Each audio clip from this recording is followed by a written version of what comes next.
रांची सदर अस्पताल सवालों के घेरे में आ गया है। सवाल खड़ा हुआ है खरीदारी को लेकर। मामला है 26.5 करोड़ रुपए की खरीदारी का। देखिए रिपोर्ट।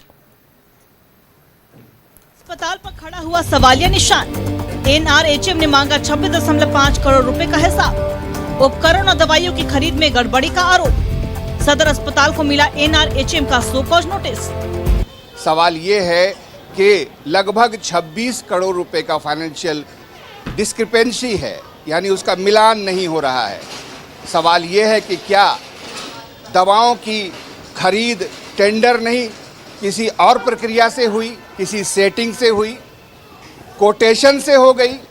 अब इन सवालों का जवाब सदर अस्पताल को एनएचएम को देना होगा। सवाल खड़ा होने के कारण खरीदारी या अमाउंट नहीं है, बल्कि खरीदारी की प्रक्रिया है। हालांकि जिले के civil surgeon doctor Prabhat Kumar का कहना है कि खरीदारी बाकायदा टेंडर और नियमबद्ध तरीके से हुई है। लेटर आया है, एक सो कॉज आया है और इस सो कॉज एक प्रक्रिया का ही अंग है और उसमें आया है कि 26.5 करोड़ का जो बिना टेंडर के ही खरीदारी हुई है, तो ऐसी बात बिल्कुल नहीं है। सारा टेंडर से ही हुआ है।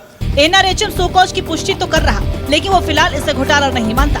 एनआरएचएम के एमडी का कहना है कि ये महज डिटेल की कमी है। इस चीज़ को ऐसे डायरेक्टर फाइनेंस अभी देख रहे हैं कि जो 24-25 की ऑडिट की रिपोर्ट है, ये इंटरनल ऑडिट है और इसमें जो कहीं कमियां पाई जाती है तो उसको हम लोग त्रुटि को सुधारने भी बोलते हैं। ये तो देखिए, ये स्पष्ट करने के लिए कहा, बहुत सारे आपने देखा होगा कि रिपोर्ट जो हमने अभी पूरा डिटेल पढ़ा भी नहीं है, लेकिन उसमें ये दिया गया है कि बहुत सारे रिपोर्ट अवेलेबल नहीं कराए गए टीम को, तो अब वो अवेलेबल होगा तब पता चलेगा।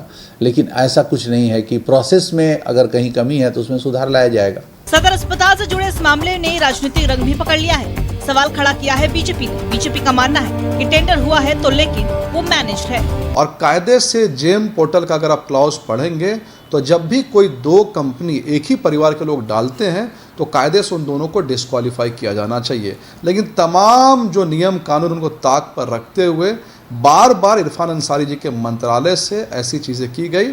और अभी जो ताज़ा उदाहरण हमारे सामने आया है जिसमें कि रांची के सिविल सर्जन को शोकॉज किया गया है और उनका कहना उन्होंने टेंडर प्रक्रिया से सब कुछ किया, लेकिन हमारा स्टैंड है कि टेंडर प्रक्रिया में ही गड़बड़ी है।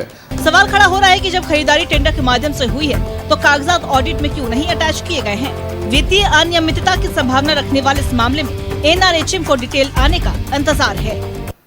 ये बात साबित हो चुकी है कि रांची का सदर अस्पताल कोरोना पीरियड से अब तक पूरे झारखंड के गरीब मरीजों के लिए एक जीवनदायी साबित हुआ है। बहरहाल सवाल उठा है तो इसका जवाब जरूर मिलना चाहिए। कैमरामैन गुड्डू के साथ में शहनवाज अख्तर, न्यूज़ 11 भारत रांची।